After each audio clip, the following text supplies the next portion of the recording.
Hello दोस्तों, तो कैसे हो आप सभी लोग। तो दोस्तों, जब कोई बैंगलोर आता है, स्पेशली वो लोग जो जॉब के पर्पज़ से या इंटर्नशिप के पर्पज़ से, और जो भी उनको कंपनी की ओर से पैकेज ऑफ़र होती है, तो सबसे पहले इंसान के दिमाग में आता है कि बेंगलोर में कॉस्ट ऑफ लिविंग कितना आएगा मंथली, यानी कि हम एक महीने में बेंगलोर में कितने रुपए में यानी कितने रुपीज़ में सर्वाइव कर सकते हैं। तो फिर आता है कि इन चीज़ों में कि जो भी कॉस्ट ऑफ लिविंग है फॉर अ मंथ, फिर आता है सबसे पहले उसमें कि हम लोगों को खाने में कितना पैसा जाएगा।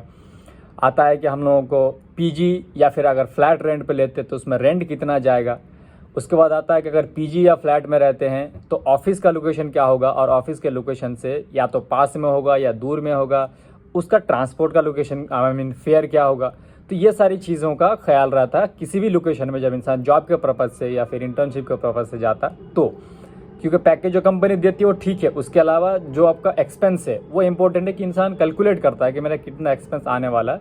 तो यही सब के बारे में आज बात करने वाला हूँ, क्योंकि पिछले 1 साल से मैं बेंगलोर में हूँ और पिछले 1 साल में मैंने ये तो ऑब्जर्व किया है कि बेंगलोर में एक इंसान अगर रहे तो उसको मिनिमम कितना पैसा किन किन चीज़ों में खर्च करता है, अगर वो किस किस एरिया में रहता है या किस सिचुएशन में रहता है।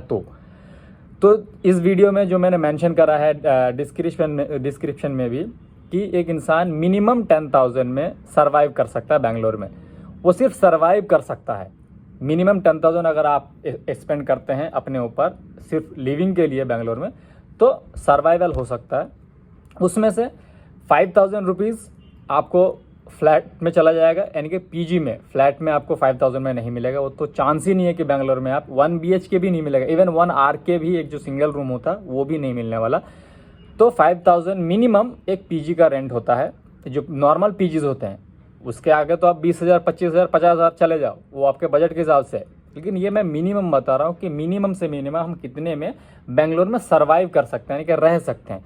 तो जो 5,000 का पीजी होगा, उन 5,000 में आपको 3 टाइम का खाना मिलेगा, और जो 7 दिन है, सातों के सातों दिन 3 टाइम का खाना होता है। तो जनरली बेंगलोर में क्या होता है, मोस्टली ऑफिस का 5 डेज वर्किंग होता है और 2 डे वीक ऑफ होता है, यानी कि सैटरडे संडे मोस्टली होता है, कुछ कुछ का 6 डे वर्किंग होता है। ठीक है, तो इससे क्या होता है कि 2 टाइम या 1 टाइम एटलीस्ट इंसान ऑफिस में खाता है। अगर आप मॉर्निंग में पीजी से लंच करके भी यानी ब्रेकफास्ट करके भी जाओ तो 1 टाइम इंसान ऑफिस में खाता है। तो 5,000 ये मान लियो। उसके अलावा जो पर्सनल एक्सपेंस हैं, जो भी इंसान है पर्सनली जूस कुछ भी चीज़ें हैं वो अपने पर्सनल, चाय कॉफ़ी और भी 10 चीज़ें होती हैं इंसान की, वो है वो अपने हिसाब से अगर आप 2,000 3,000 में मैनेज कर सकें तो वो हो सकता है। यानी कि क्योंकि 3 टाइम का खाना तो आपको मिल गया ना, खाने में आपको खर्चा नहीं करना है। लेकिन फिर डिपेंड ये करता है कि खाना आपको पसंद आ रहा है नहीं आ रहा है, आप एडजस्ट कर पा रहे हो नहीं कर पा रहे हो, वो अपने हिसाब से देख लो। लेकिन 3 टाइम का खाना देते हैं। कुछ कुछ पीजीज में नॉर्थ इंडियन और साउथ इंडियन खाना मिक्स देते हैं, यानी कुछ दिन नॉर्थ इंडियन देंगे, एक दिन आपको साउथ इंडियन देंगे, तो सातों दिन का खाना अलग अलग होगा। तो आपको कुछ ना कुछ अच्छा लगेगा। अगर आपको सातों दिन का खाना पसंद ना आए, लेकिन कुछ ना कुछ आपको अच्छा लगेगा ही, जिससे आप एडजस्ट कर सकते हैं। दूसरा आता है कि पर्सनल खर्चे जो 2-3 हज़ार में आप चाहो तो कर सकते हो, चाय कॉफ़ी वगैरह। बाकी आप जितना चाहो कर लो, वो तो आपके ऊपर है। ठीक है, फिर आता है कि जहाँ पे भी आप रहते हैं या मैं रहता हूँ, वहाँ से मेरा ऑफिस का लोकेशन कितनी दूरी पे है। ठीक है, अगर पीजी और ऑफिस लोकेशन वॉकिंग डिस्टेंस में मिल जाए, यानी कि अराउंड 1 किलोमीटर भी मिल जाए तो भी पॉसिबल है, क्योंकि जनरली जो ऑफिस आवर्स होती हैं वो 9 AM को शुरू होती है। तो 9 AM को शुरू होती है, और अगर विद इन 1 किलोमीटर के रेंज में मिल जाता है तो आराम से हम 15 से 20 मिनट वॉक करके जा सकते हैं। या फिर मेट्रो रूट के में हो, जैसे बेंगलोर में आप लोगों को पता है सिर्फ 2 ही मेट्रो लाइन्स हैं। ठीक है, या तो मेट्रो लाइन में हो ताकि आप पीजी से निकलो, मेट्रो पे बैठो और मेट्रो से नेक्स्ट स्टॉपेज पे पहुंच जाओ। ठीक है, और तीसरा या फिर बसों की सर्विस अच्छी हो, क्योंकि बेंगलोर में ट्रैफिक का आपको मालूम है, उसको बोलने की ज़रूरत नहीं है। लेकिन स्टिल अगर चाहे कि 2-3 स्टॉपेज में नहीं, अराउंड 3-4 किलोमीटर्स में हो और उस रोड पे बसों की सर्विस अच्छी हो तो भी अच्छी चीज़ है। तो इस समय क्या है कि कॉस्ट कटिंग वाली चीज़ है, ऐसे में आपके पैसे बच जाएंगे, क्योंकि वरना ट्रांसपोर्ट में भी बेंगलोर बहुत कॉस्टली है। अगर आप ओला उबर रोज करने लग गए तो आपके 5,000 रुपये ओला उबर में चले जाएंगे, पता भी नहीं चलेगा। वो सिर्फ ऑफिस अप डाउन करने में, बाकी जगहों का जाना तो छोड़ दो। उसके अलावा आता है कि ये 2-3 चीज़ें हो गई, यही चीज़ें मेनली खर्चे होते हैं कि पीजी में कितने पैसे लगेंगे, पर्सनल खर्चे कितने होने हैं, और ट्रांसपोर्ट में कितने पैसे जाने हैं। तो ये सारी की सारी चीज़ अगर कन्वीनियंटली आपको मिल गया तो आराम से 10,000 में, मिनिमम 10,000 में आप सर्वाइव कर सकते हैं। ये सिर्फ सर्वाइवल का है। लेकिन अगर आप सोचते हैं कि कभी कभी अच्छे रेस्टोरेंट में जाएं, जैसे बेंगलोर आपको पता है एक हब है वेदर का, तो माशाल्लाह बोलना ही नहीं, इतना अच्छा वेदर है यहाँ का। पूरा साल ना आपको गर्मी लगनी है ना सर्दी लगना है, आप पूरे साल या तो स्वेटर पहन सकते हो या पूरे साल आप टी शर्ट पे गुजार सकते हो, ऐसा वेदर है यहाँ का। तो फिर इंसान सोचता है कि कुछ अच्छे रेस्टोरेंट में खाना खाएं, जैसे बढ़िया पब्स वगैरह टाइप का रेस्टोरेंट में जाएं जहाँ पे खाना कॉस्टली होता है। फिर आता है कि if your pocket allows you to go then fine. फिर बजट के ऊपर आता है, आप चाहो तो बेंगलोर में 50,000 खर्च कर दो महीने में, वो कम है। लेकिन बहुत सारे लोग ऐसे हैं जिनको उतना एक्सपेंस नहीं है, क्योंकि मोस्टली लोग जो बेंगलोर में हैं वो जॉब के पर्पज़ से आते हैं, और जो स्टार्टिंग पे आते हैं, जो फ्रेशर्स आते हैं या 1-2 साल 3 साल एक्सपीरियंस वाले आते हैं, उनको स्टार्टिंग में पैकेज इतना नहीं मिलता है कि उनका पॉकेट उनको 50,000 मंथली सिर्फ पर्सनल चीज़ों पे खर्च करने का अलाउ करे। तो उस सेंस में मैं बता रहा हूँ कि अगर आप अच्छे रेस्टोरेंट में खाना वाना खाना चाह रहे हैं तो वो सेकेंडरी चीज़ है। फिर इंसान सोचता है कि बेंगलोर में है, तो बेंगलोर के नियर बाय में बहुत सारी ऐसी जगह हैं जो टूरिस्ट प्लेसेस है। 2 दिन की छुट्टी होती है सैटरडे संडे, तो मैक्सिमम लोग सोचते हैं चलो हफ्ते भर में ट्रिप मार के आ जाएँ। ट्रिप या फिर हो सकता है कि कभी सी साइड में चले जाएँ, जैसे पौंडीचेरी वगैरह चले गए, बीचेज़ में चले गए। पौंडीचेरी तो सारा का सारा बीच का है, तो सोचता है कि सी में चले जाए, या फिर सोचता है कि इंसान पहाड़ों पे चला जाए। आजकल रील्स वीडियोस और ट्रैवलिंग का बहुत क्रेज़ है, स्पेशली यंगस्टर्स को, तो फिर सोचता है ट्रिप पे चला जाए। तो बेंगलोर से अगर आप ट्रिप पे जाते हैं, अगर आप पर्सनल भी ट्रिप पे जाते हैं, एज एन एग्जांपल जैसे मैंने पौंडीचेरी का बताया, तो मैं पौंडीचेरी होके आ चुका हूँ, उसका वीडियो सारे मैंने चैनल पर डाला हुआ है। ऐसे भी अगर आप पौंडीचेरी जाते हैं 2 दिन के लिए ही मान लेते हैं, और आप प्लान करके जाते हो कि 2 महीने 3 महीने पहले ट्रेन बुक करके रखेंगे ताकि सस्ता पड़े, ठीक है, तो आपको 5 से 6 हज़ार एक ट्रिप 2 दिन का। आप पौंडीचेरी जाएंगे और पौंडीचेरी में आ जाएंगे, उसमें सारी चीज़ें, वहाँ पे होटल में रुकना, पौंडीचेरी का खाना पीना और ट्रैवल, सब कुछ आप 5 से 6 हज़ार में कर सकते हैं। दूसरी बात जो मैंने एक्सपीरियंस किया पिछले 1 साल में, कि अगर आप बेंगलोर में हैं और बेंगलोर से सोचते हैं कि किसी नियर बाय लोकेशन में जाएँ, जैसे बहुत सारे ऐसे ट्रिप वाले लेके जाते हैं ट्रिप पे, तो मिनिमम कितना खर्चा पड़ता है। तो एक चिकमंगलुर करके जगह है, यहाँ से कुछ 250 किलोमीटर्स की रेंज में है, ठीक है। तो चिकमंगलुर जो है, मैंने ट्रिप वाले से बात करी थी, ठीक, वो मिनिमम 4,000 रुपीज़ चार्ज करते हैं।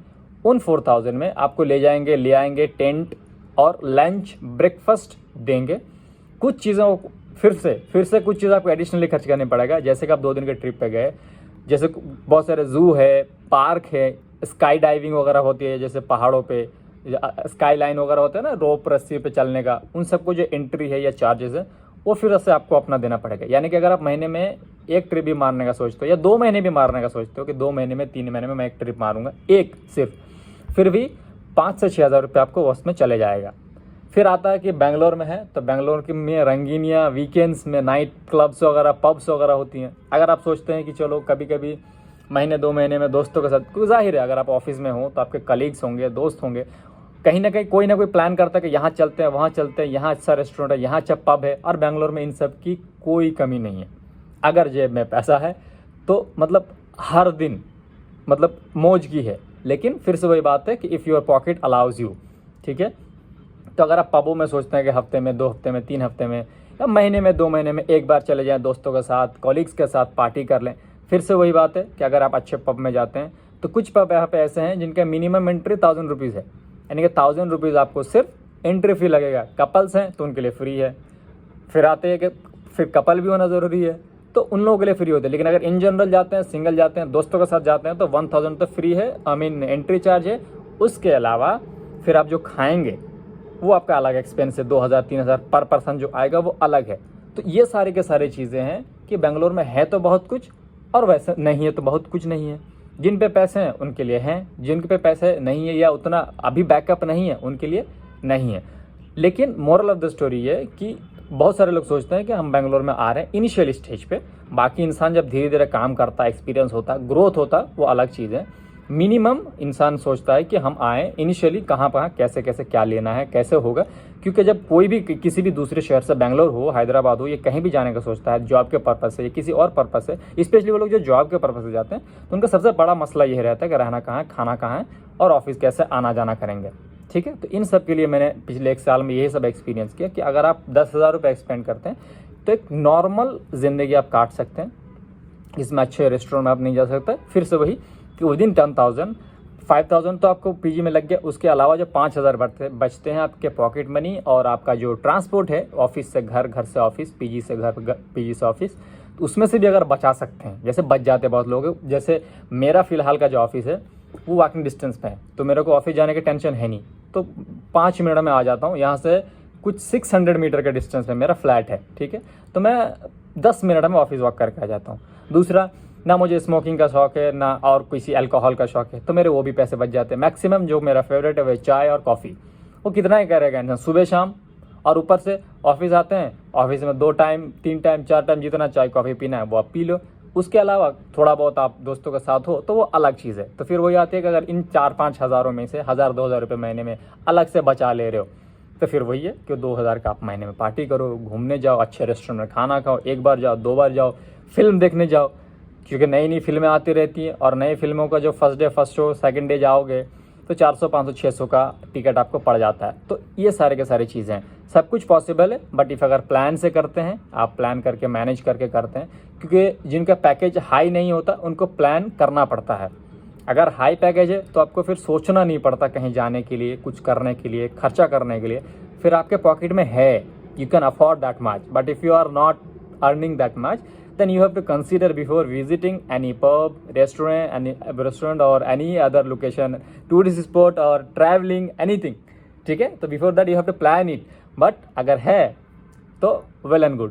तो ये सारा का सारा था, मुझे लगा कि एक वीडियो बनाना चाहिए। बहुत सारे लोग सोचते हैं, आने से पहले इवन जब मैं आ रहा था तो मैंने कम से कम 10 वीडियोस देखे होंगे, रहेंगे कैसे, पीजी कितने का मिलेगा, महीने का खर्चा कितने का आएगा, 1 महीने में कितना मुझे क्या क्या चीज़ों में एक्सपेंड होगा, ट्रांसपोर्ट, मेट्रो, ठीक है। तो ये सारा का सारा चीज़ें मैंने पहले देखता था, तो बहुत सारे लोग सोचते होंगे, तो मुझे लगा कि मैं बना दूं, तो मैंने बना दिया। अगर आप लोगों को वीडियो अच्छी लगे तो मैंने जो लोग आ रहे हैं तो ये भी सोचते हैं ना, जैसे मैंने बताया कि फ्लैट, पीजी, ठीक है, उन सब को मैंने अलग अलग पहले से वीडियो बना रखा है। 2-3 वीक पहले मैंने बनाया था, अलग अलग फ्लैट्स में जाके, पीजीज़ में जाके। ये मैं बता पा रहा हूँ क्योंकि मैंने पर्सनली जा के पता करा है कि फ्लैट में कितने पैसे लगते हैं, गर्ल्स पीजी में कितने पैसे लगते हैं, बॉयज़ पीजी में कितने पैसे लगते हैं, 1 BHK, 1 RK, 2 BHK, सारे टाइप्स के फ्लैट्स मैंने जा के पूछे हैं। मैं खुद एक 1 BHK के फ्लैट में अभी रहता हूँ अपने दोस्त के साथ, तो हम लोगों को 15,000 रुपये का रेंट है और 40,000 का डिपॉजिट है। तो फ्लैट का सब कुछ का मैंने डिटेल्स में वीडियो ऑलरेडी डाला हुआ है, और इसका मैं लिंक भी डाल दूंगा इस वीडियो के नीचे में, अगर आप चाहो तो उस लिंक में भी जाके देख सकते हो। फ्लैट लेने से पहले कुछ यहाँ पे फ्रॉड वगैरह भी हो जाता है बेंगलोर में, हर शहर में कुछ अच्छे लोग, कुछ 2-4 होते हैं कि थोड़ा सा फ्रॉड टाइप की भी चीज़ें हो जाती है। उसका भी मैंने अलग से वीडियो बना रखा है, उसका भी वीडियो मैं नीचे लिंक में डाल दूंगा, तो आप आराम से देख लेना।